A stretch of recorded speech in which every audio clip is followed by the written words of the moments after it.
ವೀಕ್ಷಕರೇ, health corner ವಿಶೇಷ ನೇರ ಪ್ರಸಾರ ಕಾರ್ಯಕ್ರಮಕ್ಕೆ ಸ್ವಾಗತ. ನಾನು ಕಾವ್ಯ.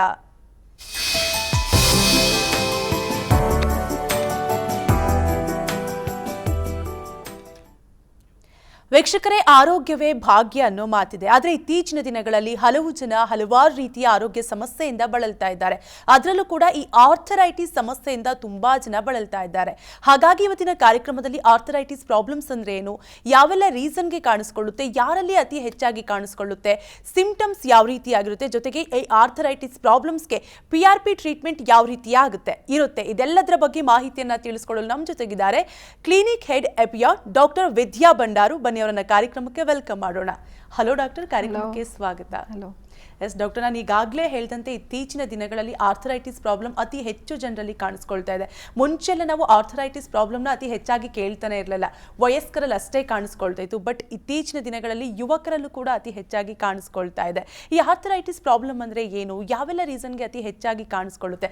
ಸಹಜವಾಗಿ ಕಾರ್ಯಕ್ರಮ ನೋಡ್ತಿರುವಂತಹ ಪೇಷಂಟ್ಸ್ಗೆ ಈ ಕ್ವಶನ್ಸ್ ಇದ್ದೇ ಇರುತ್ತೆ. ಹಾಗಾಗಿ ಡಾಕ್ಟರ್, ಸೊ ಆರ್ಥರೈಟಿಸ್ ಅಂದರೆ ಯಾವ ಏಜಲ್ಲಿ ಬರ್ತಾ ಇದೆಯೋ ಅದು ಫಸ್ಟ್. ಸೊ ಆಫ್ಟರ್ 50 ಇಯರ್ಸ್ ಬರೋದು ಏಜ್ ರಿಲೇಟೆಡ್ ಡಿಜನರೇಷನ್, ಅಂದರೆ ಮಂಡಿ ಸವಿಯೋದು ಅಂತ ಹೇಳ್ತಾರೆ. So that is age related osteo arthritis. ಅಂದರೆ ಯಂಗ್ಸ್ಟರ್ಸ್ 40 to 60 ಬಂದರೆ ಅದು ಒಂದೊಂದು ಸಾರಿ ಏನಾಗುತ್ತೆ, ಸವಿಯೋದು ಅರ್ಲಿ ಸ್ಟೇಜಲ್ಲೇ ಸ್ಟಾರ್ಟ್ ಆಗುತ್ತೆ. ಬಿಕಾಸ್ ಆಫ್ ಲೈಫ್ ಸ್ಟೈಲ್, ಅವ್ರು ತುಂಬ ಓಡಾಡಿ ಕೆಲಸ ಮಾಡೋದು ಇರ್ಬೋದು, ಇಲ್ಲ ಒಬೆಸಿಟಿಯಿಂದ ಇರ್ಬೋದು, ಅದು ಮಂಡಿ ಸವಿಯೋದು ಬೇಗ ಸ್ಟಾರ್ಟ್ ಆಗುತ್ತೆ. ಬಟ್ ಲೆಸ್ ದ್ಯಾನ್ 40 ಇಯರ್ಸ್ ತೊಗೊಂಡ್ರೆ ದಿಸ್ ಈಸ್ ಆಲ್ ಇಂಜುರೀಸಿಂದ, ಆಕ್ಸಿಡೆಂಟ್ಸ್ ಆಗಲಿ ಇಲ್ಲ ಸ್ಪೋರ್ಟ್ಸ್ ರಿಲೇಟೆಡ್ ಇಂಜುರೀಸ್ ಆಗಲಿ, ಅವ್ರಿಗಿನ್ನೂ ಒಂದೊಂದು ಸಾರಿ ರುಮಟಾಯ್ಡ್ ಆರ್ಥರೈಟಿಸ್ ಆಗಲಿ, ಇನ್ಫ್ಲಮೇಟರಿ ಬೇರೆ ರೀತಿಯ ಆರ್ಥರೈಟಿಸ್ ಅಂತ ಅದು ಇರ್ಬೋದು. ಸೊ ಡಿಫ್ರೆಂಟ್ ಒಂದೊಂದು ಏಜಲ್ಲಿ ಒಂದೊಂದು ರೀಸನ್ ಇರುತ್ತೆ. ಬಟ್ ಕಾಮನ್ ಆಗಿ ನಾವು ಕೇಳಿಸ್ಕೊಂಡಿದ್ದು ಆಫ್ಟರ್ 40 or 50 ಏಜ್ ರಿಲೇಟೆಡ್, ಅಂದರೆ ಮಂಡಿ ಸವಿಯೋದು, ವಯಸ್ಸು ರೀತಿಯ ಬರೀ ಏಜ್ ರಿಲೇಟೆಡ್ ಡಿಜನರೇಷನ್. ಅದು ಹೇರ್ ಹೇಗೆ ವೈಟ್ ಆಗುತ್ತೋ ಇಲ್ಲ ಸ್ಕಿನ್ ಹೇಗೆ ವ್ರಿಂಕಲ್ಸ್ ಬರುತ್ತೆ, ಇದೇ ಥರನೇ ಮಂಡಿ ನಾಟ್ ಓನ್ಲಿ ನೀ ಜಾಯಿಂಟ್, ಅಂದರೆ ಮೊಣಗಾಲು ಒಂದೇ ಅಲ್ಲ, ಭುಜ ಇರಲಿ, ಸ್ಪೈನ್ ಇರಲಿ, ಎಲ್ಲನೂ ಏಜಿಂದಾನು ನಮಗೆ ಡಿಜನರೇಟ್ ಆಗ್ತಾ ಬರುತ್ತೆ, ಸವಿಯೋದು ಸ್ಟಾರ್ಟ್ ಆಗುತ್ತೆ. So this is the age related osteo arthritis ಅದು. ಬಟ್ ನಮಗೆ ಹೇರ್ ವೈಟ್ ಆದರೆ ನೋವು ಬರಲ್ಲ, ಫೇಸಲ್ಲಿ ಸ್ಪ್ರಿಂಕಲ್ಸ್ ಬಂದರೆ ನೋವು ಬರಲ್ಲ, ಅದಕ್ಕೆ ಅದೇನು ಅವ್ರು ಎಲ್ಲರೂ ಯೋಚನೆ ಮಾಡಲ್ಲ. ಬಟ್ ಇದು ಮಂಡಿ ಭುಜ ಇದೆಲ್ಲನೂ ನೋವು ಬರುತ್ತೆ. ಇಟ್ ವಿಲ್ ಅವ್ರ ನಾರ್ಮಲ್ ಲೈಫ್ ಸ್ಟೈಲ್ ಎಲ್ಲ ಎಫೆಕ್ಟ್ ಆಗಿಬಿಡುತ್ತೆ. So this is age related osteo arthritis. But ಏನಂದರೆ ಅದು ನೋವು ಗೊತ್ತಾಗುತ್ತೆ ಪೇಷಂಟ್ಗೆ, they will suffer, normal life style ಎಲ್ಲ ಹಾಳಾಗ್ಬಿಡುತ್ತೆ. ಎಸ್ ಡಾಕ್ಟರ್, ಇನ್ನು ಈ ಆರ್ಥರೈಟಿಸ್ ಪ್ರಾಬ್ಲಮ್ಸ್ ಅಲ್ಲಿ ಸ್ಟೇಜಸ್ ಇರುತ್ತಾ ಅಥವಾ ಟೈಪ್ಸ್ ಏನಾದರೂ ಇರುತ್ತಾ? ಒಂದು ವೇಳೆ ಟೈಪ್ಸ್ ಇದ್ರೆ ಯಾವೆಲ್ಲ ರೀತಿ ಟೈಪ್ಸ್ ಇರುತ್ತೆ? ಸೊ ಮಣಗಾಲು ಫಾರ್ಮ್ಡ್, ಅದೇ ಮಂಡಿ ಒಂದು 2 ಜಾಯಿಂಟ್ಸ್, ಅದೇ 2 ಬೋನ್ಸ್ ಮಧ್ಯದಲ್ಲಿರೋ ಜಾಯಿಂಟ್, ಫೀಮರ್ ಆ್ಯಂಡ್ ಟಿಬಿಯಾದಲ್ಲಿ, ಆ ಜಾಯಿಂಟ್ ಮಧ್ಯದಲ್ಲ, ಬೋನ್ಸ್ ಮಧ್ಯದಲ್ಲಿ ಕುಷನ್ ಥರ ಕಾರ್ಟಿಲೇಜ್ ಇರುತ್ತೆ. ಆ ಕಾರ್ಟಿಲೇಜ್ ಕಮ್ಮಿ ಆಗ್ತಾ ಬರುತ್ತೆ ಏಜಿಂದ. ಆ ಕಮ್ಮಿ ಆಗ್ತಾ ಬಂದರೆ ಎಕ್ಸ್ರೇ ಅಲ್ಲಿ ಸ್ಟೇಜಸ್, ಅಂದರೆ ಇದು ಯಾವ ಸ್ಟೇಜಲ್ಲಿದೆ, ಆ ಗ್ಯಾಪ್ ಮೇಲೆ ಫಸ್ಟ್ ಸ್ಟೇಜಾ, ಸೆಕೆಂಡ್ ಸ್ಟೇಜಾ, ಥರ್ಡ್ ಸ್ಟೇಜಾ, ಫೋರ್ತ್ ಸ್ಟೇಜ್ ಅಂತ ಹೇಳ್ತಾರೆ. So it depends on the thickness of the cartilage. So every one knows, ಎಲ್ಲರೂ ಹೇಳ್ತಾರೆ ಇದು ಯಾವ ಸ್ಟೇಜಲ್ಲಿದೆ, ಅರ್ಲಿ ಮಾಡರೇಟ್ ಸಿವಿಯರ್. ಸೊ ಇದು different stages of osteoarthritis ಇರುತ್ತೆ. ಇನ್ನು ಈ ಆರ್ಥರೈಟಿಸ್ ಕಾಣಿಸ್ಕೊಳ್ತಿದೆ ಅಂತ ಯಾವ ರೀತಿಯಾಗಿ ಐಡೆಂಟಿಫೈ ಮಾಡೋದು, ಏನೆಲ್ಲ ರೀತಿಯ ಸಿಂಪ್ಟಮ್ಸ್ ಕಾಣಿಸ್ಕೊಳ್ಳುತ್ತೆ? ಸೊ ಕಾಮನ್ ಆಗಿ ಫಸ್ಟ್ ಸ್ಟಾರ್ಟಿಂಗಲ್ಲಿ ಹೇಗೆ ಸಿಂಪ್ಟಮ್ಸ್ ಗೊತ್ತಾಗುತ್ತೆ ಅಂದರೆ, ಸ್ಟೆಪ್ಸ್ ಹತ್ತುವಾಗ ಇಲ್ಲ ಕೆಳಗೆ ಕೂತ್ಕೊಂಡು ಎದೆಲೆವಾಗ ಇಲ್ಲ ತುಂಬ ಲಾಂಗ್ ಸ್ಟ್ಯಾಂಡಿಂಗ್ ವಾಕ್ ಮಾಡಿದ್ರೆ ನೋವು ಗೊತ್ತಾಗುತ್ತೆ. ಆವಾಗೆ ಸ್ವಲ್ಪ ಇರಬೇಕು. ಎಲ್ಲರೂ ಏನು ಯೋಚನೆ ಮಾಡ್ತಾರೆ, ಇದು ಮಂಡಿ ಸ್ವಲ್ಪ ನೋವು ಬರ್ತಾ ಇದೆ, ನೋಡೋಣ ತುಂಬ ನೋವಿದ್ರೆ ಟ್ಯಾಬ್ಲೆಟ್ ತೊಗೊತಾರೆ. ಸ್ಟೆಪ್ಸ್ ಹತ್ತಿದ್ರೆ ನೋವು ಬರ್ತಾ ಇದೆ, ನೋಡೋಣ ಅಂತ ಪೋಸ್ಟ್ಪೋನ್ ಮಾಡ್ತಾರೆ. That is not good. And ಒಬ್ಬರು ಬ್ರೈನ್ ಮಾಡ್ತಾರೆ, ಇನ್ನೂ ವೆಯ್ಟ್ ಜಾಸ್ತಿ ಇದೆ ಅದಕ್ಕೆ ಮಂಡಿ ನೋವು ಬರ್ತಾ ಇದೆ ಅಂತ ಮತ್ತೆ ವಾಕಿಂಗ್ ಸ್ಟಾರ್ಟ್ ಮಾಡ್ತಾರೆ. ವಾಕಿಂಗ್ ಆ್ಯಕ್ಚುಲಿ ಮತ್ತೆ ಅದು ಡ್ಯಾಮೇಜ್ ಮಾಡುತ್ತೆ cartilage. That is not good. ಅಂದರೆ ಸ್ಟಾರ್ಟಿಂಗಲ್ಲಿ ಸ್ಟೆಪ್ಸ್ ಹತ್ತುವಾಗ ನೋವು ಬಂದರೆ ಇಲ್ಲ ಕೆಳಗೆ ಕೂತ್ಕೊಂಡು ಎದೆಲೆವಾಗ ನೋವು ಬಂದರೆ ಆವಾಗಲೇ ತೋರಿಸ್ಕೋಬೇಕು. ಅಂದರೆ ಸ್ಟಾರ್ಟಿಂಗ್ ಸ್ಟೇಜಲ್ಲಿ ತೋರಿಸ್ಕೊಂಡು ಇದರಲ್ಲಿ ಬೆಟರ್ ಆಪ್ಷನ್ಸ್ ಆ್ಯಂಡ್ ಬೆಟರ್, ಈಗ ಪ್ಲಾಸ್ಮಾ ಥೆರಪಿ ತಗೊಳ್ಳಿ, ಬೆಟರ್ ಔಟ್ಕಮ್ ಇರುತ್ತೆ ಆ ಥರ. ಸೊ ಯೂಶ್ವಲಿ ಕಾಮನ್ ಆಗಿ ಈ ಸಿಂಪ್ಟಮ್ಸ್. ಮತ್ತು ಇನ್ನೂ ಜಾಸ್ತಿ ಆಗ್ತಾ ಪೇಯ್ನ್ ಕಂಟಿನ್ಯೂಸ್ ಆಗುತ್ತೆ. ಮಲ್ಕೊಂಡ್ರೇನು ಕೂತ್ಕೊಂಡ್ರೆ ಕಂಟಿನ್ಯೂಸ್ ಡ್ರ್ಯಾಗಿಂಗ್ ಪೇಯ್ನ್.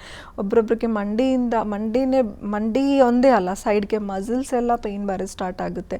ಆ್ಯಂಡ್ ಈ ಮಂಡಿ ನೀ ಜಾಯಿಂಟ್ ಅದೇ ಥರ ಬಿಟ್ಟಿದ್ರೆ, ಮತ್ತು ಹಿಪ್ ಜಾಯಿಂಟ್ ಅಂದರೆ ಸೊಂಟೆ ಜಾಯಿಂಟ್, ಮತ್ತು ಹಿಮ್ಮಡಿ ಇಲ್ಲ ಬ್ಯಾಕ್, ಬೆನ್ನು ನೋವು ಇದೆಲ್ಲ ಬರೋದು ಸ್ಟಾರ್ಟ್ ಆಗಿದೆ. ಏನಕ್ಕೆ ಪೋಸ್ಚರ್ ಕರೆಕ್ಟಾಗಿರಲ್ಲ, ವಾಕ್ ಮಾಡಿ ಸ್ಟೈಲ್ ಕರೆಕ್ಟಾಗಿರಲ್ಲ. ಪೋಸ್ಚರ್ ಕರೆಕ್ಟ್ ಇಲ್ಲ ಅಂದರೆ ಬೇರೆ ಜಾಯಿಂಟ್ಸ್ ಎಲ್ಲ ಎಫೆಕ್ಟ್ ಆಗ್ತಾ ಬರುತ್ತೆ. ಎಸ್ ಡಾಕ್ಟ್ರೆ, ಇನ್ನು ಈ ಆರ್ಥರೈಟಿಸ್ ಪ್ರಾಬ್ಲಮ್ಸ್ ಇದ್ರೆ ಯಾವೆಲ್ಲ ರೀತಿ ಕಾಂಪ್ಲಿಕೇಶನ್ಸ್ನ ಎದುರಿಸಬೇಕಾಗುತ್ತೆ, ಇನ್ನು ಯಾವೆಲ್ಲ ರೀತಿ ಆರೋಗ್ಯ ಸಮಸ್ಯೆಗಳು ಕಾಣಿಸ್ಕೊಳ್ಳುತ್ತೆ ಅಂತ? ಆರ್ಥರೈಟಿಸ್ ಇದ್ರೆ ಸೊ ಯೂಶಲಿ ಆರ್ಥರೈಟಿಸ್ ಅಂದರೆ ಬೇರೆ ಕಾಂಪ್ಲಿಕೇಶನ್ಸ್ ಅಂತೂ ಯಾವುದು ಬರಲ್ಲ. ಬಟ್ ಏನಂದರೆ ಅವ್ರಿಗೆ ವಾಕಿಂಗ್ ಅವ್ರ ಲೈಫ್ ಸ್ಟೈಲೇ ಆಗ್ಬಿಡುತ್ತೆ. ಸೊ ಅವ್ರ ಲೈಫ್ ಸ್ಟೈಲ್ ಅಂದರೆ ಈಗ ವಾಕ್ ಮಾಡೋಕ್ಕಾಗಲ್ಲ ಅಂದರೆ ಏನಾಗುತ್ತೆ, ಆ್ಯಕ್ಟಿವಿಟಿ ಇರಲ್ಲ ಪೇಷಂಟ್ಸ್ಗೆ. ಆ್ಯಕ್ಟಿವಿಟಿ ಇರಲ್ಲ ಅಂದರೆ ಶುಗರ್ ಲೆವೆಲ್ಸ್ ಆಗಲಿ ಅದರ್ ಹಾರ್ಟ್ ಪ್ರಾಬ್ಲಮ್ಸ್ ಆಗಲಿ ಜಾಸ್ತಿ ಆಗ್ತಾ ಬರುತ್ತೆ. ಆ್ಯಂಡ್ ಅವ್ರಿಗೆ ಕಾನ್ಫಿಡೆನ್ಸ್ ಒಂದು ಸೈಕಲಾಜಿಕಲ್ ಎಫೆಕ್ಟ್ ಒಂದಿರುತ್ತೆ. ದೀಸ್ ಆರ್ ಆಲ್ ಸೈಡ್ ಅಂದರೆ it's not like psychological effects ಒಂದೇ ಅಲ್ಲ. So even health issues also will start. ಆ ಮಂಡಿ ನೋವು ಬಿಟ್ಟಿದ್ರೆ ನಮಗೆ ಬೇರೆ ಜಾಯಿಂಟ್ಸ್ ಎಫೆಕ್ಟ್ ಆಗೋದು ಸ್ಟಾರ್ಟ್ ಆಗುತ್ತೆ. ಈಗ ಹೇಳಿದ್ನಲ್ವ, ಹಿಮಿಡಿ, ಸೊಂಟೆ ಜಾಯಿಂಟ್ ಇಲ್ಲ ಬೆನ್ನು, ಇದೆಲ್ಲ ಡ್ಯಾಮೇಜ್ ಡಿಜನರೇಟ್ ಆಗ್ತಾ ಬರುತ್ತೆ. ಪೋಸ್ಚರ್ ಕರೆಕ್ಟಾಗಿ ಮೇಂಟೈನ್ ಆಗಿಲ್ಲ ವೆಯ್ಟ್ ಬೇರಿಂಗಲ್ಲಿ ಅಂದರೆ ಬೇರೆ ಜಾಯಿಂಟ್ಸ್ ಎಫೆಕ್ಟ್ ಆಗೋದು ಸ್ಟಾರ್ಟ್ ಆಗುತ್ತೆ. ಎಸ್ ಡಾಕ್ಟರ್, ಇತ್ತೀಚಿನ ದಿನಗಳಲ್ಲಿ ಲೈಫ್ ಸ್ಟೈಲ್ ಅನ್ನೋದು ತುಂಬಾ ಮುಖ್ಯವಾಗುತ್ತೆ. ಯಾಕಂದರೆ ನೀವು ಕೂಡ ಹೇಳ್ತಾ ಇದ್ರಿ, ಆರ್ಥರೈಟಿಸ್ ಪ್ರಾಬ್ಲಮ್ಸ್ ಇದ್ರೆ ಕಂಪ್ಲೀಟ್ ಆಗಿ ಅವ್ರ ಲೈಫ್ ಸ್ಟೈಲೇ ಚೇಂಜ್ ಆಗಿಬಿಡುತ್ತೆ, ಕೂತ್ಕೊಳ್ಳೋಕ್ಕಾಗಲ್ಲ, ವಾಕ್ ಮಾಡೋಕ್ಕಾಗಲ್ಲ ಅಂತೆಲ್ಲ. ಹಾಗಾದರೆ ಲೈಫ್ ಸ್ಟೈಲ್ ಯಾವ ರೀತಿಯಾಗಿರಬೇಕಾಗುತ್ತೆ ಈ ಆರ್ಥರೈಟಿಸ್ ಪ್ರಾಬ್ಲಮ್ಸ್ ಇರುವಂಥವ್ರು ಅಂತ? ಸೊ ಆರ್ಥರೈಟಿಸ್ ಅಂದರೆ ಪೇಷಂಟ್ ಅಂದರೆ ಆರ್ಥರೈಟಿಸಿಂದ ಸಫರ್ ಮಾಡೇ ಅವರು ತುಂಬ ಜಾಸ್ತಿ ನಿಲ್ತ್ಕೊಂಡು ಮಾಡೋ ಕೆಲಸ ಎಲ್ಲ ಕಮ್ಮಿ ಮಾಡ್ಕೋಬೇಕಾಗುತ್ತೆ. And better after 40 years sitting floor ಮೇಲೆ ಕೂತ್ಕೊಳೋದು ಕಮ್ಮಿ ಮಾಡ್ಕೋಬೇಕು, ಮತ್ತು ಸ್ಟೆಪ್ಸ್ ಹತ್ತುವುದು ಕಮ್ಮಿ ಮಾಡಬೇಕು. These are all small lifestyle modifications ಇರುತ್ತೆ. ಆ್ಯಂಡ್ ಬಟ್ ಅದೇ ಥರ ಬಿಟ್ಟಿದ್ರೆ ಏನಾಗುತ್ತೆ ಅಂದರೆ ಅಗೇನ್ ಡ್ಯಾಮೇಜ್ ಆಗ್ತಾ ಬರುತ್ತೆ. Before that better to consult physician or orthopedician, ಮತ್ತು ತೋರಿಸ್ಕೋಬೇಕು ಏನಕ್ಕೆ ಈ ಥರ ಆಗ್ತಾಯಿದೆ ಅಂತ. ಎಸ್ ಡಾಕ್ಟರ್, ಇನ್ನು ಈ ರೀತಿ ಪೇನ್ ರೆಗ್ಯುಲರ್ ಆಗಿ ಬರ್ತಾ ಇದ್ರು ಕೂಡ ಕೆಲವರು ತುಂಬಾನೇ ನೆಗ್ಲೆಕ್ಟ್ ಮಾಡ್ತಾರೆ. ಮೆಡಿಕಲ್ ಸ್ಟೋರ್ಗೆ ಹೋಗೋದು, ಯಾವುದೋ ಪೇನ್ ಕಿಲ್ಲರ್ ಟ್ಯಾಬ್ಲೆಟ್ ತಗೊಳ್ಳೋದು, ಬಟ್ ಮತ್ಯಾವುದೋ ಇಲ್ಲ ಟ್ಯಾಬ್ಲೆಟ್ ತಗೊಳ್ಳೋದು, ಆ ರೀತಿಯಾಗಿ ಸದ್ಯಕ್ಕೆ ನೋವನ್ನು ನಿವಾರಣೆ ಮಾಡ್ಕೊಳ್ಳೋದಕ್ಕೆ ಏನೆಲ್ಲ ಮಾಡಬೇಕೋ ಅದೆಲ್ಲ ಮಾಡ್ತಾ ಇರ್ತಾರೆ. ಸೊ ಇದು ಯಾವೆಲ್ಲ ರೀತಿ ಸೈಡ್ ಎಫೆಕ್ಟ್ ಆಗ್ಬೋದು ನೆಗ್ಲೆಕ್ಟ್ ಮಾಡಿದಂತಹ ಸಂದರ್ಭದಲ್ಲಿ? ಸೊ ಎಲ್ಲರೂ ಏನು ಮಾಡ್ತಾರೆ, ನೋವು ಅಂದರೆ ಡಾಕ್ಟರ್ ಹತ್ರ ಇಲ್ಲ ಅಂದರೆ ಮೆಡಿಕಲ್ ಶಾಪ್ ಹೋಗ್ಬಿಟ್ಟು ಟ್ಯಾಬ್ಲೆಟ್ಸ್ ತೊಗೊತಾರೆ. ಆ ಟ್ಯಾಬ್ಲೆಟ್ಸ್ ತೊಗೊಂಡದ್ದು that is not at all good. And tablet always temporary. These will be a painkiller or a cartilage supplements. Painkiller ತೊಗೊಂಡ್ರೆ ಏನಾಗುತ್ತೆ ಅಂದರೆ ಅವತ್ತು ಮಾತ್ರ ನೋವು ಕಮ್ಮಿ ಆಗುತ್ತೆ. ಆ್ಯಂಡ್ ಅದ್ರೊಳಗೆ ಏನು ಡ್ಯಾಮೇಜ್ ಆಗ್ತಾ ಇದೆಯೋ ಅದು ಕಮ್ಮಿ ಆಗಲ್ಲ. ಆ ಟ್ಯಾಬ್ಲೆಟ್ಸಿಂದ ಮತ್ತು ಬೇರೆ ಸೈಡ್ ಎಫೆಕ್ಟ್ಸ್ ಇಲ್ಲ, ಕಿಡ್ನಿ ಆಗಲಿ ಇಲ್ಲ ಲಿವರ್ ಆಗಲಿ, ಇದು ತುಂಬ ದಿನ ತೊಗೊಂಡ್ರೆ ಅದು ಎಫೆಕ್ಟ್ ಬರುತ್ತೆ. And that will become the main problem ಫ್ಯೂಚರಲ್ಲಿ. ಸೊ ಬೆಟರ್ ಸ್ಟಾರ್ಟಿಂಗ್ ಸ್ಟೇಜಲ್ಲೇ ಅವರು ಏನಕ್ಕೆ ಈ ಥರ ಆಗ್ತಾಯಿದೆ, any pain more than 3 months ಇದ್ದರೆ definitely it should not be neglected. ಮೂರು ತಿಂಗಳ ಮೇಲೆ ನೋವಿದ್ರೆ ಡಾಕ್ಟ್ರ್ ಹತ್ರ ಹೋಗಬೇಕು, ಪೇಯ್ನ್ ಫಿಸಿಷಿಯನ್ ತೋರಿಸ್ಕೋಬೇಕು ಏನಕ್ಕೆ ಈ ಥರ ಆಗ್ತಾಯಿದೆ, ಏನಕ್ಕೆ ಡ್ಯಾಮೇಜ್ ಆಗಿದೆ, ನೀವು ಏನಕ್ಕೆ ಬರ್ತಾಯಿದೆ ತೋರಿಸ್ಕೊಂಡು ಅದಕ್ಕೂ ಟ್ರೀಟ್ಮೆಂಟ್ ತೊಗೋಬೇಕು. ಅದರ್ವೈಸ್ ಬೇರೆ ಕಾಂಪ್ಲಿಕೇಶನ್ಸ್ ಎಲ್ಲ ಟರ್ನ್ ಆಗುತ್ತೆ. ಎಸ್ ಡಾಕ್ಟ್ರೆ, ಇನ್ನು ಈ ನಾರ್ಮಲ್ ಜಾಯಿಂಟ್ ಪೇನ್ಸ್ಗೂ ಆರ್ಥರೈಟಿಸ್ ಪ್ರಾಬ್ಲಮ್ಸ್ ಇದ್ರೂ ಯಾವೆಲ್ಲ ರೀತಿ ಡಿಫ್ರೆನ್ಸ್ ಇರುತ್ತೆ ಅಂತ? ಸೊ ಜಾಯಿಂಟಲ್ಲಿ ಆರ್ಥರೈಟಿಸ್ ಅಂದರೆ one of the disease of joint is arthritis. ಬೇರೆ ರೀತಿಯ ಆರ್ಥರೈಟಿಸ್ ಅಂದರೆ ಇಟ್ಸ್ ಎ ಇನ್ಫ್ಲಮೇಟ್ರಿ ಆರ್ಥರೈಟಿಸ್ ಅಂದರೆ ಡಿಫರೆಂಟ್ ನಮ್ಮ ಬಾಡಿಯಲ್ಲಿರೋ ಬ್ಲಡ್ ಸೆಲ್ಸ್ ಮಂಡಿ ಮೇಲೇ ಅದೇ ಜಾಯಿಂಟ್ ಮೇಲೆ ಆ್ಯಕ್ಟ್ ಮಾಡಿಬಿಟ್ಟು it starts eating inside. So that is call that inflammatory arthritis. ಆ ಇನ್ಫ್ಲಮೇಟ್ರಿ ಆರ್ಥರೈಟಿಸಲ್ಲಿ ತುಂಬ ಸ್ಟೇಜಸ್ ಇರುತ್ತೆ, ತುಂಬ ಡಿಫ್ರೆಂಟ್ ಕಾಸಸ್ ಇರುತ್ತೆ. ಲೈಕ್ ರುಮಟಾಯ್ಡ್, ಸೀರೋನೆಗೆಟಿವ್, ಸೋರಿಯಾಟಿಕ್ ತುಂಬ ಡಿಫ್ರೆಂಟ್ ಇರುತ್ತೆ. ಬಟ್ ಡಿಜನರೇಟಿವ್ ಆರ್ಥರೈಟಿಸ್ ಇದು ಏಜ್ ರಿಲೇಟೆಡ್, ಇದು ಡಿಸೀಸ್ ಅಲ್ಲ. This is not a disease, this is age related phenomenon, but which gives trouble to the patient, ಸ್ವಲ್ಪ ತೊಂದರೆ ಕೊಡುತ್ತೆ ಅದು. ಸೊ ಬೇರೆ ರೀತಿಯ ಇದು ಏಜ್ ಆಫ್ಟರ್ 60 ಬರೋದು ಯೂಶ್ವಲಿ ಇದು ಏಜ್ ರಿಲೇಟೆಡ್, ಅವ್ರು 50 or 60. ಬಿಫೋರ್ 60 ಕಾಮನ್ ಆಗ ಬೇರೆ ಕಂಡೀಷನ್ಸ್ ಲೈಕ್ ಇಂಜುರೀಸ್ ಆಗಲಿ, ಇನ್ಫ್ಲಮೇಟ್ರಿ ಆರ್ಥರೈಟಿಸ್ ಆಗಲಿ, ಅವ್ರ ಕಂಜೆನಿಟಲ್ ಕಂಡೀಷನ್ಸ್ ಏನಾದರೂ ಆಗಲಿ, ಇದೆಲ್ಲ ಇರ್ಬೋದು. ಎಸ್ ಡಾಕ್ಟರ್, ಆರ್ಥರೈಟಿಸ್ ಪ್ರಾಬ್ಲಮ್ಸ್ ಬಗ್ಗೆ ಬಹಳಷ್ಟು ವಿಚಾರವನ್ನು ತಿಳಿಸ್ಕೊಟ್ರಿ. ಇನ್ನು ಈ PRP ಟ್ರೀಟ್ಮೆಂಟ್ ಬಗ್ಗೆ ಬರೋದಾದರೆ ಟ್ರೀಟ್ಮೆಂಟ್ ಪ್ರೋಸೆಸ್ ಬಗ್ಗೆ ಮಾತನಾಡೋಣ. ಅದಕ್ಕೂ ಮುಂಚೆ ಈ PRP ಅಂದರೆ ಫುಲ್ ಫಾರ್ಮ್ ಏನು ಡಾಕ್ಟರ್? PRP ಅಂದರೆ ಪ್ಲೇಟ್ಲೆಟ್ ರಿಚ್ ಪ್ಲಾಸ್ಮಾ, ಹೆಸರಲ್ಲೇ ಬರುತ್ತೆ. ಸೊ ಇದು ಪ್ಲಾಸ್ಮಾ ಥೆರಪಿ ಅಂದ್ರೂ ಒಂದೇ, ರೀಜನರೇಟಿವ್ ಥೆರಪಿ ಅಂದರೆ these are all same. So PRP ಅಂದರೆ ಬ್ಲಡ್ಡಲ್ಲಿ ಲಿಕ್ವಿಡ್ ಕಾಂಪೊನೆಂಟ್ ಇರುತ್ತೆ, ಸಾಲಿಡ್ ಕಾಂಪೊನೆಂಟ್ ಇರುತ್ತೆ. ಆ ಲಿಕ್ವಿಡ್ ಕಾಂಪೊನೆಂಟಲ್ಲಿ ಪ್ಲೇಟ್ಲೆಟ್ಸ್ ಇರುತ್ತೆ. ಪ್ಲೇಟ್ಲೆಟ್ಸ್ ಅಲ್ಲಿ ಗ್ರೋತ್ ಫ್ಯಾಕ್ಟರ್ಸ್ ಇರುತ್ತೆ. ದೀಸ್ ಗ್ರೋತ್ ಫ್ಯಾಕ್ಟರ್ಸ್ ಅದಕ್ಕೆ ನ್ಯಾಚುರಲ್ ಹೀಲಿಂಗ್ ಕೆಪಾಸಿಟಿ ಇರುತ್ತೆ. ಸೊ ಎಲ್ಲಿ ಬಾಡಿಯಲ್ಲಿ ಟಿಶ್ಯೂ ಎಲ್ಲಿ ಡ್ಯಾಮೇಜ್ ಆದ್ರೂ ಈ ಗ್ರೋತ್ ಫ್ಯಾಕ್ಟರ್ಸ್ಗೆ ನ್ಯಾಚುರಲ್ ಆಗಿ ಹೀಲ್ ಮಾಡಿ ಕೆಪಾಸಿಟಿ ಇರುತ್ತೆ.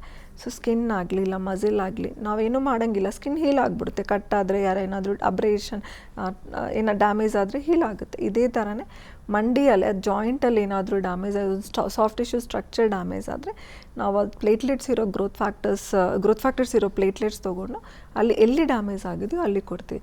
So this is the platelet rich plasma therapy. And what ever is damage ಅಂದರೆ ಏನೇನು ಡ್ಯಾಮೇಜ್ ಆಗಿದೆ ಅದು ವಾಸಿ ಆಗ್ತಾ ಬರುತ್ತೆ. ಇದೇ ರೀಸನರೇಟಿವ್ ಮೆಡಿಸಿನ್ ಅಂತಲೂ ಹೇಳ್ತಾರೆ. ಎಸ್ ಡಾಕ್ಟರ್, ಇನ್ನು ಕೆಲವರು ಹೇಳ್ತಾ ಇರ್ತಾರೆ PRP ಟ್ರೀಟ್ಮೆಂಟ್ನ ತಗೊಂಡ್ರು ಕೂಡ ಯಾವುದೇ ರೀತಿ ವರ್ಕ್ ಆಗ್ತಿಲ್ಲ, ಸಮಸ್ಯೆ ಕಂಟಿನ್ಯೂ ಆಗ್ತಿದೆ, ಇಲ್ಲಾಂದ್ರೆ ಒಂದು ವರ್ಷ ಪೇನ್ ಇರಲಿಲ್ಲ ತದನಂತರ ಮತ್ತೆ ಕಾಣಿಸ್ಕೊಳ್ತಿದೆ ಅನ್ನುವಂತಹ ಕಂಪ್ಲೇಂಟ್ಸ್ ಅನ್ನು ಕೂಡ ನಾವು ಕೇಳ್ತಾ ಇರ್ತೀವಿ, ನೋಡ್ತಾ ಇರ್ತೀವಿ. ಸೊ ಇದ್ರ ಬಗ್ಗೆ ಹೇಳೋದಾದ್ರೆ? So this is a very good question actually. ಇದು ತುಂಬ ಕಾಮನ್ ನಾವು ಬೇರೆ ಕಡೆ ತೊಗೊಂಡಿದ್ದೀವಿ, PRP ವರ್ಕ್ ಆಗ್ತಾ ಇಲ್ಲ, ನೋವೇನೂ ಕಮ್ಮಿ ಆಗಿಲ್ಲ, ಹಾಗೆ ಇದೆ, ಮಂಡಿ ನೋವು ಹಾಗೆ ಇದೆ, ಇಲ್ಲ ಭುಜ ನೋವು ತೊಗೊಂಡಿದ್ದ ಹಾಗೆ. The important thing here is ಕರೆಕ್ಟಾಗಿ ನಾವು ಏನು ಡ್ಯಾಮೇಜ್ ಆಗಿದೆ ಅಂತ ಡಯಾಗ್ನೋಸ್ ಮಾಡಬೇಕು.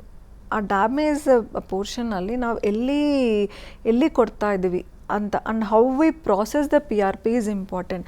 ಅಂದರೆ ಯೂಶ್ವಲಿ ತುಂಬ ಜನ ಡಾಕ್ಟರ್ಸ್ ಏನು ಮಾಡ್ತಾರೆ, ತೊಗೊಂಡು ಬ್ಲೈಂಡಾಗಿ ಕೊಟ್ಬಿಡ್ತಾರೆ and they don't see where it is going. That is not image. ಅಂದರೆ ಇಮೇಜ್ ಗೈಡೆನ್ಸಲ್ಲಿ ಇದರ ಅಲ್ಟ್ರಾಸೌಂಡ್ ಫ್ಲೋರೋ ಗೈಡೆನ್ಸಲ್ಲಿ ಕೊಡಲ್ಲ, ಬ್ಲೈಂಡಾಗಿ ಕೊಡ್ತಾರೆ. ಅದು ಎಲ್ಲಿ ಹೋಗುತ್ತೋ ಗೊತ್ತಾಗಲ್ಲ.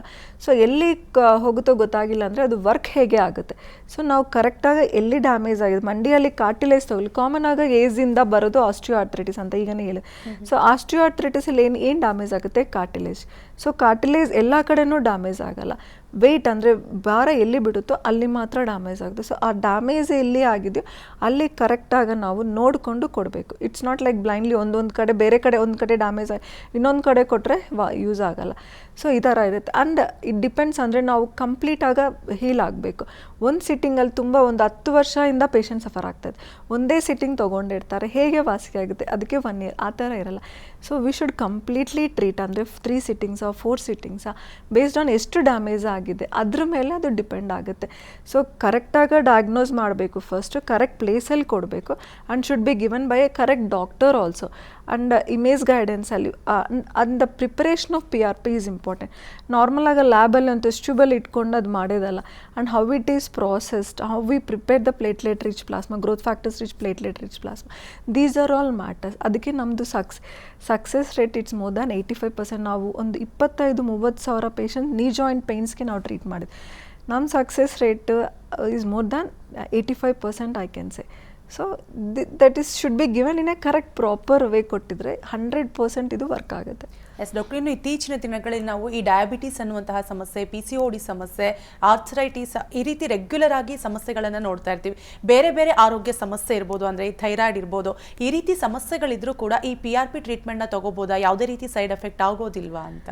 ಡೆಫಿನೆಟ್ಲಿ. ಸೊ ಪೇಷಂಟ್ ಯಾವ ಕಂಡೀಷನ್ ಅಂದರೆ ಶುಗರ್ ಇರಲಿ, BP ಇರಲಿ, ಇಲ್ಲ ಏನಂದ್ರೆ ಹಾರ್ಟ್ ಪ್ರಾಬ್ಲಮ್ ಆರ್ ಸ್ಟ್ರೋಕ್ ಆಗಲಿ, ಇಲ್ಲ kidney, any conditions can be treated with plasma. ಅಂದರೆ ಯಾವ ಕಂಡೀಷನ್ಸ್ ಇದ್ರೂ ಈ ಜಾಯಿಂಟ್ ಪೇನ್ಸ್ಗೆ ಪ್ಲೇಟ್ಲೆಟ್ ರಿಚ್ ಪ್ಲಾಸ್ಮಾ ಕೊಡ್ಬೋದು. ಇದಕ್ಕೆ 100% ಸೈಡ್ ಎಫೆಕ್ಟ್ಸ್ ಇರಲ್ಲ, ಕಾಂಪ್ಲಿಕೇಶನ್ಸ್ ಇರಲ್ಲ. ಅಂದರೆ ಫ್ಯೂ ಕಂಡೀಷನ್ಸ್ ಆರ್ ದರ್. ಜಾಯಿಂಟಲ್ಲಿ ಏನಾದರೂ ಇನ್ಫೆಕ್ಷನ್ ಇದ್ದರೆ ಮಾಡಲ್ಲ, ಇಲ್ಲ ಪ್ಲೇಟ್ಲೆಟ್ಸ್ ಏನಾದರೂ ಪ್ರಾಬ್ಲಮ್ ಇದ್ದರೆ ಮಾಡಲ್ಲ. 1 or 2 conditions, but almost other conditions ಎಲ್ಲ ಮಾಡ್ಬೋದು. ಯೂಶ್ವಲಿ ಸರ್ಜರಿಯಲ್ಲಿ ಏನು ಮಾಡ್ತಾರೆ, ಶುಗರ್ ತುಂಬ ಹೈ ಇದ್ದರೆ ಮಾಡೋಕ್ಕಾಗಲ್ಲ. ಬಿಕಾಸ್ ಅವ್ರಿಗೆ ಇಂಪ್ಲಾಂಟ್ಸ್ ಇಟ್ಟಿದ್ರೆ ಇನ್ಫೆಕ್ಷನ್ ಆಗೋ ಚಾನ್ಸಸ್ ಇರುತ್ತೆ. ಅವ್ರಿಗೆ ಹೀಲಿಂಗ್ ಅಂದರೆ ಅವ್ರ ರಿಕವರಿ ಲೇಟ್ ಆಗುತ್ತೆ. ನಮ್ದು ಆ ಥರ ಏನೂ ಇರಲ್ಲ. 100% ಸೇಫಾಗಿ ಎಲ್ಲ ಕಂಡೀಷನ್ಸಲ್ಲಿ ಇದು ಮಾಡ್ಬೋದು. And there will be no side effects ಇರಲ್ಲ, ಕಾಂಪ್ಲಿಕೇಶನ್ಸ್ ಇರಲ್ಲ. ಎಸ್ ಡಾಕ್ಟರ್, ಇನ್ನು ಈಗಾಗಲೇ ಈ ರೀತಿ ಪೇಯ್ನ್ಗಾಗಿರ್ಬೋದು, ಮೊಣಕಾಲು ನೋವು, ಈ ರೀತಿ ಯಾವುದೇ ಪೇಯ್ನ್ ಆಗಿರ್ಬೋದು, ಬೇರೆ ಕಡೆ ಟ್ರೀಟ್ಮೆಂಟ್ನ ತಗೋತಾ ಇರ್ತಾರೆ. ಅವರು ಕೂಡ PRP ಟ್ರೀಟ್ಮೆಂಟ್ನ ತಗೋಬೋದಾ? ಯಾವುದೇ ರೀತಿ ತೊಂದರೆ ಆಗೋದಿಲ್ವಾ? ಇಲ್ಲ ಆ ಟ್ರೀಟ್ಮೆಂಟ್ನ ಸ್ಟಾಪ್ ಮಾಡಿ PRP ಟ್ರೀಟ್ಮೆಂಟ್ನ ತಗೋಬೇಕಾಗುತ್ತಾ? ಬೇರೆ ಟ್ರೀಟ್ಮೆಂಟ್ ಅಂದರೆ ತುಂಬ ಜನ ಏನು ಮಾಡ್ತಾರೆ, ಫಿಸಿಯೋಥೆರಪಿ, ಅವರೇ ಆಯುರ್ವೇದಿಕ್ ಆ ಕಡೆ ಈ ಕಡೆ ಹೋಗ್ತಾರೆ. ಸೊ ಅದೆಲ್ಲ that is all temporary. Inside ಏನು ಡ್ಯಾಮೇಜ್ ಆಗ್ತಾ ಇದೆ ಅದು ಅವ್ರು ನೋಡಲ್ಲ. So that is all temporary work only. ಈಗ ಒಳಗೆ ಏನು ಡ್ಯಾಮೇಜ್ ಆಗ್ತಾಯಿದ್ದು ಅದು ಕರೆಕ್ಟಾಗಿ ಟ್ರೀಟ್ ಮಾಡಿದ್ರೆ ಮಾಡ್ಬೋದು. ಅಂದರೆ ಬೇರೆ ಜಾಯಿಂಟಿಗೆ ವಿ ಸ್ಟಾಪ್ ಆಲ್ ಅಂದರೆ ಅವ್ರೇನಾದರೂ ಜಾಯಿಂಟಿಗೆ ರಿಲೇಟೆಡ್ಗೆ ಏನಾದರೂ ಟ್ಯಾಬ್ಲೆಟ್ಸ್ ತೊಗೊತಾ ಇದ್ದರೆ ನಾವು ಅದೆಲ್ಲ ಸ್ಟಾಪ್ ವಿಲ್ಸಿ ಏನಾದರೂ ಯೂಸ್ ಆಗಿದೆಯಾ ಅಂದರೆ ಅದು ಕಂಟಿನ್ಯೂ ಮಾಡ್ತೀವಿ, ಇಲ್ಲ ಅದು ಯೂಸ್ ಆಗಲ್ಲ ಅಂದರೆ ಅದು ಸ್ಟಾಪ್ ಮಾಡಿಬಿಟ್ಟು whatever we give to the joint ಅದು ನಾವು ಕೊಟ್ಬಿಡ್ತೀವಿ. ಸೊ ಅದರ್ ಕಂಡೀಷನ್ಸ್ ಏನಾದರೂ ಥೈರಾಯ್ಡ್ ಏನಾದರೂ ತೊಗೊತಾ ಇದ್ದರೆ BP-ಗೆ ಶುಗರ್ಗೆ ಬೇರೆ ಟ್ಯಾಬ್ಲೆಟ್ಸ್ ಏನು ದೇ ಶುಡ್ ಕಂಟಿನ್ಯೂ ಅದೆಲ್ಲ ತೊಗೋಬೇಕು. And related to the joint we see what they are taking ಅದು ನೋಡಿಕೊಂಡು ನಾವು ಕೊಡ್ತೀವಿ ಅವ್ರಿಗೆ. ಡಾಕ್ಟರ್, ಈಗಾಗಲೇ ಆರ್ಥರೈಟಿಸ್ ಪ್ರಾಬ್ಲಮ್ ಬಗ್ಗೆ PRP ಟ್ರೀಟ್ಮೆಂಟ್ ಅಂದರೆ ಏನು ಅನ್ನೋದನ್ನು ತಿಳಿಸ್ಕೊಡ್ರಿ. ಇನ್ನು ನಿಮ್ಮ ಕ್ಲಿನಿಕಲ್ಲಿ ಈ PRP ಟ್ರೀಟ್ಮೆಂಟ್ ಪ್ರೋಸೆಸ್ ಯಾವ ರೀತಿಯಾಗಿ ಇರುತ್ತೆ ಅಂತ. ಸೊ ಪೇಷಂಟ್ ನಮ್ಮ ಹತ್ರ ಬಂದರೆ ಫಸ್ಟ್ ನಾವು ಕ್ಲಿನಿಕಲ್ ಆಗೋ ಪೇಷಂಟ್ ನೋಡ್ತೀವಿ. ಮಂಡಿ ನೋವು ತೊಗೊಳ್ಳಿ, ಮಂಡಿ ನೋವು ಅಂದರೆ ಒಂದೇ ರೀಸನ್ ಬರಲ್ಲ, ಎಲ್ಲರಿಗೂ ಕಾರ್ಟಿಲೇಜ್ ಲಾಸಿಂದ ಬರಲ್ಲ. ಅವ್ರಿಗೆ ಬೇರೆ ರೀತಿಯಿಂದ ಅಂದರೆ ಮೆನಿಸ್ಕೈ ಇರ್ಬೋದು, ಇಲ್ಲ ಪಕ್ಕದಲ್ಲಿ ಲಿಗಮೆಂಟ್ಸ್ ಇರ್ಬೋದು, ಇಲ್ಲ ಪಕ್ಕದಲ್ಲಿ ಮಾಂಸಖಂಡ ಇರ್ಬೋದು, ಒಂದೊಂದು ಸರಿ ಬೋನಿಂದಾನು ಇರ್ಬೋದು. ಸೊ ಎಲ್ಲಿಂದ ಪೇಯ್ನ್ ಬರ್ತಾ ಇದೆ ಅಂತ ನೋಡ್ಕೊತೀವಿ. ಅದಾದಮೇಲೆ ನಾವು ಒಂದು ಅಲ್ಟ್ರಾಸೌಂಡ್ ಅಂತ ಮಾಡ್ತೀವಿ, high resolution musculoskeletal ultrasound. We will screen all ಎಲ್ಲನೂ ನೋಡ್ಕೊತೀವಿ. ಹೇಗಿದೆ, ಏನಾದರೂ ಸೌದಿದೆಯಾ, ಸೌದಿದ್ರೆ ಎಷ್ಟು ಸೌದಿದೆ, ಥಿಕ್ನೆಸ್ ಆಫ್ ದ ಕಾರ್ಟಿಲೇಜ್ ನೋಡ್ತೀವಿ, ಮತ್ತು ಬೇರೆ structures, soft tissue structures, meniscal ಇದೆಲ್ಲನೂ ನೋಡ್ಕೊತೀವಿ, ಪಕ್ಕದಲ್ಲಿ ಮಸಲ್ಸ್ ಎಲ್ಲ ನೋಡಿಕೊಂಡು. ಸೊ ನಿಮಗೆ ಪ್ರಾಬ್ಲಮ್ ಇದಾಗಿದೆ, ಇದು ಲಿಗಮೆಂಟ್ ಏರ್ ಇದ್ದರೆ ಲಿಗಮೆಂಟ್ ಏರ್, ಇಲ್ಲ ಏನಾದರೂ ಮೆನಿಸ್ಕೈಟ್ ಇದ್ರೆ ಮೆನಿಸ್ಕೈ, ಇಲ್ಲ ಕಾರ್ಟಿಲೇಜ್ ಲಾಸ್ ಆದರೆ ಎಷ್ಟು ಕಾರ್ಟಿಲೇಜ್ ಲಾಸ್. ಸೊ ಇದು ಕರೆಕ್ಟಾಗಿ ಪೇಷಂಟ್ಗೆ ಹೇಳ್ತೀವಿ. ಅದ್ರ ಮೇಲೆ ನಾವು ಎಷ್ಟೇ ಸಿಟ್ಟಿಂಗ್ಸ್ ಅವ್ರಿಗೆ ಪ್ಲಾಸ್ಮಾ ಥೆರಪಿ ಬೇಕು ಅಂತ ಎಕ್ಸ್ಪ್ಲೈನ್ ಮಾಡ್ತೀವಿ. So litre if they decide will start the treatment. So patient first ನಾವು ಬಂದರೆ ಕ್ಲಿನಿಕಲ್ ನೋಡಿಬಿಟ್ಟು ಸ್ಕ್ಯಾನ್ ಮಾಡಿಬಿಟ್ಟು ನಾವು ಡಿಸೈಡ್ ಮಾಡ್ತೀವಿ ಎಷ್ಟು ಸಿಟ್ಟಿಂಗ್ಸ್ ಪ್ಲಾಸ್ಮಾ ಥೆರಪಿ ಬೇಕಾಗುತ್ತೆ ಇವ್ರಿಗೆ ವಾಸಿ ಆಗಕ್ಕೆ ಅಂತ ನಾವು ಹೇಳ್ತೀವಿ ಅವ್ರಿಗೆ. ಮಾತನಾಡ್ತಾ ನೀವು ಸಿಟ್ಟಿಂಗ್ ಅಂತ ಮಾತನಾಡ್ತಾ ಇದ್ರಿ, ಹಾಗಾದ್ರೆ ಎಲ್ಲಾ ಸ್ಟೇಜಸ್ ಅಲ್ಲೂ ಕೂಡ ನೀವು ಟ್ರೀಟ್ಮೆಂಟ್ ನ ಕೊಡ್ತೀರಾ ಪೇಷಂಟ್ಗೆ ಅಂತ? ಸೊ ಯೂಶ್ವಲಿ ಸ್ಟೇಜಸ್ ಅಂತ ತೊಗೊಂಡ್ರೆ, ಈಗ ಫಸ್ಟೇ ಕೇಳಿದರೆ ಸ್ಟೇಜಸ್ ಇರುತ್ತಾ ಅಂತ, ಆ ಬೋನ್ ಮಧ್ಯದಲ್ಲಿರೋ ಕಾರ್ಟಿಲೇಜ್ ಲಾಸಿಂದ ಪ್ಲೇಸ್ ಕಮ್ಮಿ ಆಗ್ತಾ ಬರುತ್ತೆ. ಬಟ್ ಕಾರ್ಟಿಲೇಜ್ ಎಲ್ಲ ಕಡೆಯೂ ಕಮ್ಮಿ ಆಗುತ್ತೆ ಅಂದರೆ ಇಲ್ಲ, ಓನ್ಲಿ ವೆಯ್ಟ್ ಎಲ್ಲಿ ಬಿಡುತ್ತೋ ಅಲ್ಲಿ ಮಾತ್ರ ಕಮ್ಮಿ ಆಗ್ತಾ ಬರುತ್ತೆ. ಸೊ ನಾವು ಅದು ಎಷ್ಟು ಥಿಕ್ನೆಸ್ ಇದೆಯಾ ಅಂತ ನೋಡ್ಕೊತೀವಿ. ಆ ಥಿಕ್ನೆಸ್ ಮೇಲೆ ನಾವು 3 ಸಿಟ್ಟಿಂಗ್ಸ್ ಬೇಕಾಗುತ್ತಾ 4 ಸಿಟ್ಟಿಂಗ್ಸ್ ಬೇಕಾಗುತ್ತಾ ಅಂತ ನಾವು ಡಿಸೈಡ್ ಮಾಡ್ತೀವಿ. ಸೊ ಈ ಥಿಕ್ನೆಸ್ ಆಫ್ ಕಾರ್ಟಿಲೇಜ್ ನಮ್ಗೆ ಇಂಪಾರ್ಟೆಂಟ್, ನಾಟ್ ದ ಸ್ಟೇಜಸ್. ಇದು ಫಸ್ಟ್ ಸ್ಟೇಜ್ ಇರಲಿ, ಸೆಕೆಂಡ್ ಸ್ಟೇಜ್ ಇರಲಿ, ಥರ್ಡ್ ಆರ್ ಫೋರ್ತ್ ಸ್ಟೇಜ್ ಇರಲಿ, ಎಲ್ಲ ಸ್ಟೇಜಸ್ಗೂ ಮಾಡ್ತೀವಿ. ಫಸ್ಟ್ 2 ಸ್ಟೇಜಸ್ಸಲ್ಲಿ ಪೇಷಂಟ್ಸ್ ಯಾರು ಯೂಶ್ವಲಿ ಹಾಸ್ಪಿಟಲ್ ಬರಲ್ಲ, ಲೈಟಾಗಿ ಪೇಯ್ನ್ ಗೊತ್ತಾಗ್ತಾ ಇರುತ್ತೆ, every one will be postpone. So patient doctor ಹತ್ರ ಬರೋದೇ 3rd ಸ್ಟೇಜ್ ಆದಮೇಲೆ. ಆ್ಯಂಡ್ ನಾನು ಒಂದು 25-30 ಸಾವಿರ ಟ್ರೀಟ್ಮೆಂಟ್ ಕೊಟ್ಟಿದ್ದೀವಿ ಮಂಡಿ ನೋವು ಜಾಯಿಂಟ್ ಪೇಷಂಟ್ಸ್ಗೆ ಅಂತ. ಅದರಲ್ಲಿ 80% of the patients are 3rd and stage, fourth stage ಪೇಷಂಟ್ಸೇ. ಸೊ ಅರ್ಲಿ ಸ್ಟೇಜಸ್ ಅಲ್ಲ, 3rd, 4th stages patients also recover from PRP. ಎಲ್ಲ ಸ್ಟೇಜಸ್ಸಲ್ಲಿ ಪ್ಲಾಸ್ಮಾ ಥೆರಪಿ ಕೊಡ್ಬೋದು, 100% ಸೇಫಾಗಿ ಕೊಡ್ಬೋದು. ಎಸ್ ಡಾಕ್ಟರ್, ಯೂಶ್ವಲಿ ಫಸ್ಟ್ ಸ್ಟೇಜಲ್ಲಿ ಎಲ್ಲರೂ ನೆಗ್ಲೆಕ್ಟೇ ಮಾಡ್ತಾರೆ ನೀವು ಹೇಳ್ದಂಗೆ. ಸೊ ಇನ್ನು ಟ್ರೀಟ್ಮೆಂಟ್ ಆದ ನಂತರ ಪೇಷಂಟ್ಗೆ ರೆಸ್ಪಾನ್ಸ್ ಯಾವ ರೀತಿಯಾಗಿ ಗೊತ್ತಾಗುತ್ತೆ? ಎಷ್ಟು ದಿನದ ನಂತರ ನಾವು ಗುಣಮುಖ ಆಗ್ತಾ ಇದ್ದೀವಿ, ಆರ್ಥರೈಟಿಸ್ ಪ್ರಾಬ್ಲಮ್ಸ್ ಕ್ಯೂರ್ ಆಗ್ತಿದೆ ಅಂತ ಯಾವಾಗ ಗೊತ್ತಾಗುತ್ತೆ, ಎಷ್ಟು ದಿನದ ನಂತರ ಗೊತ್ತಾಗುತ್ತೆ ಡಾಕ್ಟರ್? ಸೊ ಯೂಶ್ವಲಿ ನಾನೀಗ ಎಕ್ಸಾಂಪಲ್ 4th ಸ್ಟೇಜಲ್ಲಿ ಬಂದಿದ್ರು ಪೇಷಂಟ್, 4th ಸ್ಟೇಜಲ್ಲಿ ಬಂದರೆ ಆ ಥಿಕ್ನೆಸ್ ನಾವು ನೋಡ್ತೀವಿ ಎಷ್ಟಿದೆಯಾ ಅಂತ. ಸೊ ಒಬ್ಬರೊಬ್ಬರು ಒಂದೊಂದು ಏಜ್ಗೆ ಒಂದೊಂದು ಥಿಕ್ನೆಸ್ ಇರುತ್ತೆ, ಅಂದರೆ ಇಷ್ಟು ಇರಬೇಕು ಅಂತ ಆ ಏಜ್ ರೀತಿಯ ನಾವು ಡಿಸೈಡ್ ಮಾಡ್ತೀವಿ ಎಷ್ಟು ಸೌದಿದೆಯಾ ಅಂತ. ಸೊ 4th ಯೂಶ್ವಲಿ 4 ಸಿಟ್ಟಿಂಗ್ಸ್ ಅಂತ ಡಿಸೈಡ್ ಮಾಡಿದ್ರೆ ಒಬ್ರೊಬ್ರಿಗೆ ಫಸ್ಟ್ ಸ್ಟೇಜಿಂದಾನೇ ರೆಸ್ಪಾನ್ಸ್ ಗೊತ್ತಾಗುತ್ತೆ, ಒಬ್ರೊಬ್ರಿಗೆ ಸೆಕೆಂಡ್ 3rd ಸಿಟ್ಟಿಂಗಲ್ಲಿ ರೆಸ್ಪಾನ್ಸ್ ಗೊತ್ತಾಗುತ್ತೆ. But most of the patients from the first sitting only ಅವ್ರಿಗೆ ಕಮ್ಮಿ ಆಗ್ತಾ ಬರುತ್ತೆ pain. So once they complete 4th sitting ಆದಮೇಲೆ ಅಟ್ಲೀಸ್ಟ್ ಒಂದು 60-70% ರಿಲೀಫ್ ಪೇಯ್ನ್ ಸಿಗುತ್ತೆ. ಆ್ಯಂಡ್ ಟ್ರೀಟ್ಮೆಂಟ್ ಎಲ್ಲ ಆದಮೇಲೆ ಅವ್ರಿಗೆ ಒಂದು PRP ಒಂದು 3-4 ಮಂತ್ಸ್ ಎಫೆಕ್ಟ್ ಇರುತ್ತೆ. 3-4 ಮ್ಯಾಕ್ಸಿಮಮ್ ಎಫೆಕ್ಟ್ ಆಫ್ PRP ಬರೋದು ಒಂದು 4 ಮಂತ್ಸ್. ಬಟ್ ಅವ್ರಿಗೆ ಫಸ್ಟ್ ಸಿಟ್ಟಿಂಗಿಂದಾನೇ ಅವ್ರಿಗೆ ರೆಸ್ಪಾನ್ಸ್ ಗೊತ್ತಾಗುತ್ತೆ, ನಾಟ್ ಇದೆಲ್ಲ ಆದಮೇಲೆ ಬರುತ್ತೆ ಆ ಥರ ಎಲ್ಲ, ಫಸ್ಟ್ ಸಿಟ್ಟಿಂಗಿಂದಾನೇ ಅವ್ರಿಗೆ ರೆಸ್ಪಾನ್ಸ್ ಗೊತ್ತಾಗುತ್ತೆ. ಎಸ್ ಡಾಕ್ಟರ್, ಇನ್ನೂ ಕೆಲವ್ರಿಗೆ ಇನ್ನೊಂದಷ್ಟು ಡೌಟ್ ಇರುತ್ತೆ, ಟ್ರೀಟ್ಮೆಂಟ್ ಆದ ನಂತರನೂ ಕೂಡ ಹಾಸ್ಪಿಟಲಲ್ಲೇ ಇರಬೇಕಾಗುತ್ತಾ ಕ್ಲಿನಿಕಲ್ಲೇ, ಅಥವಾ ಮನೆಗೆ ಹೋಗಿ ಕೂಡ ಹೆಲ್ತ್ನ ಕೇರ್ ಮಾಡ್ಕೋಬೋದಾ ಅಂತ? ಟ್ರೀಟ್ಮೆಂಟ್ ಮುಗಿಸಿದ ನಂತರ ಹಾಸ್ಪಿಟಲಲ್ಲಿ ಎಷ್ಟು ದಿನ ಇರಬೇಕಾಗುತ್ತೆ ಪೇಷಂಟ್ಸ್? ಸೊ ಪೇಷಂಟ್ ಇದೆಲ್ಲ day care procedure, no need to get admitted. So ನಮ್ಮ ಹತ್ರ ಬಂದರೆ 2 to 3 hours ಹಾಸ್ಪಿಟ್ಲಲ್ಲಿ ಇರಬೇಕು. ಪ್ರೊಸೀಜರ್ ಒಂದು 1/2 an hour, ಅಂದರೆ ಪ್ಲಾಸ್ಮಾ ರೆಡಿ ಹಾಕೋಕ್ಕೆ ಒಂದು 30 minutes ಆಗುತ್ತೆ. OT ಪ್ರೊಸೀಜರ್ ಒಂದು 10 to 15 minutes. ಅದಾದಮೇಲೆ ಅಬ್ಸರ್ವೇಷನ್ ಇರ್ತಾರೆ ಪೇಷಂಟ್. ಆಫ್ಟರ್ ದಟ್ ಫಿಸಿಯೋಥೆರಪಿ ತುಂಬ ಇಂಪಾರ್ಟೆಂಟ್ ರೋಲ್ ಪ್ಲೇ ಮಾಡುತ್ತೆ. ಯಾವ ಜಾಯಿಂಟ್ ತೊಗೊಳ್ಳಿ ಪಕ್ಕದಲ್ಲಿ ಮಸಲ್ ಸ್ಟ್ರೆಂತ್ ಬರಬೇಕು. ಸೊ ಫಿಸಿಯೋಥೆರಪಿ ವೀಲ್ಸಿ ಯಾಕೆ ಅಂದರೆ ಕ್ವಾಡ್ರೆಂಟ್ ಅಂದರೆ ಯಾವ ಮಸಲ್ಸ್ ವೀಕ್ ಇದೆ ಅವರೆಲ್ಲ ಮಸಲ್ಸು ನಾವು ಸ್ಟ್ರೆಂಥನ್ ಮಾಡ್ತೀವಿ, ಅದೊಂದು ನೋಡ್ಕೊತೀವಿ. ಅದು ಹೇಳ್ತೀವಿ ನಾವೆಲ್ಲ ಎಕ್ಸಸೈಸ್ ಇಲ್ಲೇ ಹೇಳ್ಕೊಡ್ತೀವಿ, ಅವ್ರ ಮನೆಯಲ್ಲೇ ಮಾಡ್ಕೋಬೇಕು. ಸೊ 2 to 3 ಅವರ್ಸಲ್ಲಿ ಪ್ರಾಸೆಸ್ ಎಲ್ಲ ಕಂಪ್ಲೀಟ್ ಆಗುತ್ತೆ and will discharge the patient. Procedure ಆದಮೇಲೆ ಬೆಡ್ ರೆಸ್ಟ್ ಏನೂ ಬೇಕಾಗಿಲ್ಲ.